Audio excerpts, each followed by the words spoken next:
We just like to say welcome everyone to the 2021 REOCSG Spring Symposium. I have control, right, Dan? Yep.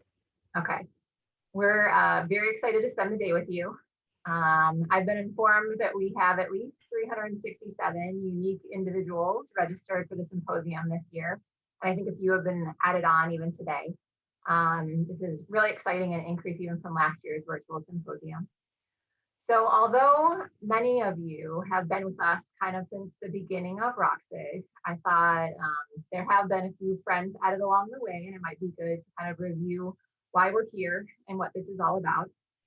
So the mission of REOCSG is to, one, develop novel and innovative RADONC educational curricula at a few different levels, undergrad, grad, continuing medical education, and then take those innovative RADONC curricula and disseminate them globally.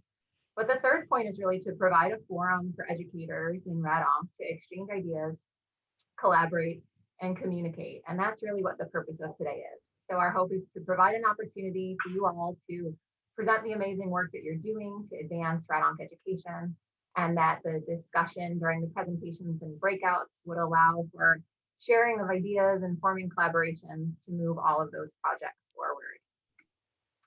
The theme for our symposium this year is assessment. So assessment in radiation oncology beyond basic competence. And we chose this theme as we felt that this was a timely and important topic in radiation oncology, especially given some of the recent changes and challenges in our field. And assessment is really important at all levels of training and practice. And so just to give a few examples, we all know that we're going to be trying to figure out how to deal with the change in USMLE Step 1, going past fail, and how that could potentially impact our evaluation of prospective residents. And as we have trainees that are moving through their residency programs, we're always trying to figure out the best way to assess them and make sure that they're on target, learning everything that they need to be so that they'll be ready for independent practice at the end of that. I think most of the audience here today is aware of some of the challenges that involve some of the recent qualifying examinations, and many of you have put in a lot of work in making sure that those examinations are as current and as relevant as they can be. And even as we move on to practicing physicians, we want to make sure that all of us are as up to date as we can on all the latest and greatest advancements. And so there's been work put into, what the maintenance of certification should be and how to make that as effective as possible. So in summary, there are kind of these assessment questions at every level. And what we hope is that through the presentations today, we can all learn about some of the advancements that others have made within this realm. And we also have a very exciting keynote speaker plan who happens to be an absolute expert on this topic. And so I'm quite sure that all of us are going to learn a lot from listening to that talk as well with Dr. Park coming up. A few logistics and thank you. So thank you to the planning committee, both the attending as well as the resident members who really contributed a lot to the planning, a lot of the behind the scenes that went into this. And also thank you to all of those who volunteered to be abstract reviewers. And we'll get into a little bit more of that abstract review process later on. There are a few features that are new this year for our second virtual symposium that I wanted to highlight. So as I said, we have the abstract reviewers. That is the same as last year. Simon Duke and Jenna Kahn really took the lead in coming up with a more formalized abstract review process. And Simon will be speaking with us about that in just a few minutes. I think most of you are aware that we incorporated this more formalized grading metric into that. And so we're excited to hear how that went. Also new this year, abstracts will be published electronically in the Red Journal.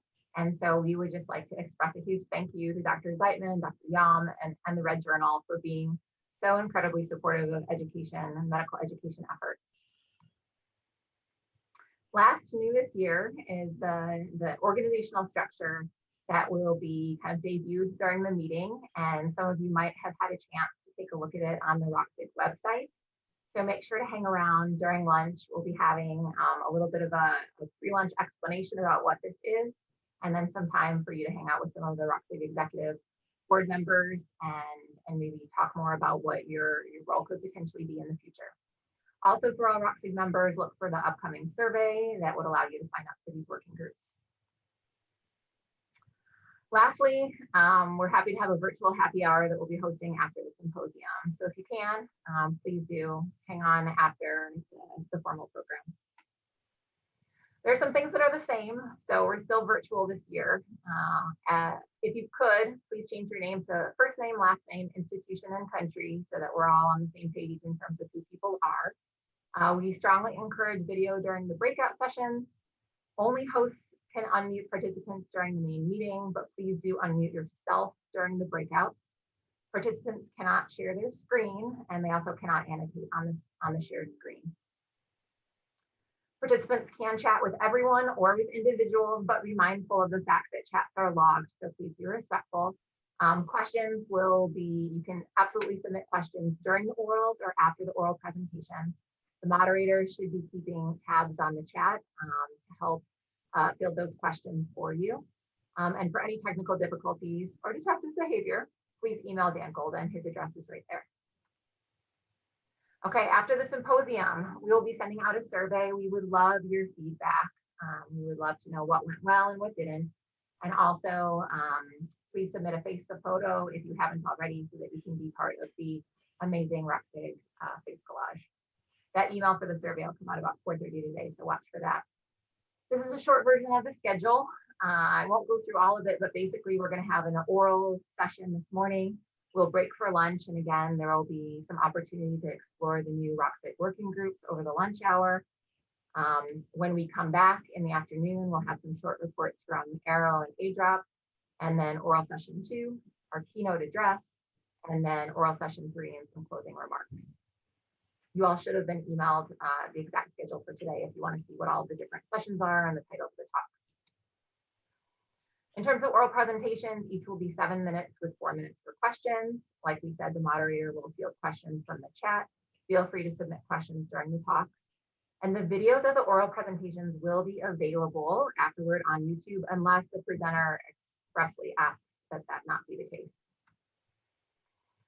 During the breakout rooms, we'll have 1 to 2 breakouts per session. During the oral sessions, there'll be about 11 minutes, 6 people. You do have to opt into the breakout rooms. So if you'd like to join, please do.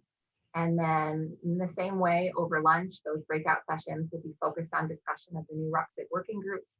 So you can opt into any that might be of interest to you. If there's something that you have a special interest in or think you might want to join, please do join that room. And each will have a REOCSG executive board member to hopefully answer questions and give a bit more explanation about what we expect these working groups to be. Thank you to our social media champions. You guys have already done such an amazing job all this week, really promoting the symposium on Twitter. So the hashtag is REOCSG21. Feel free to use that and follow these folks during the symposium today.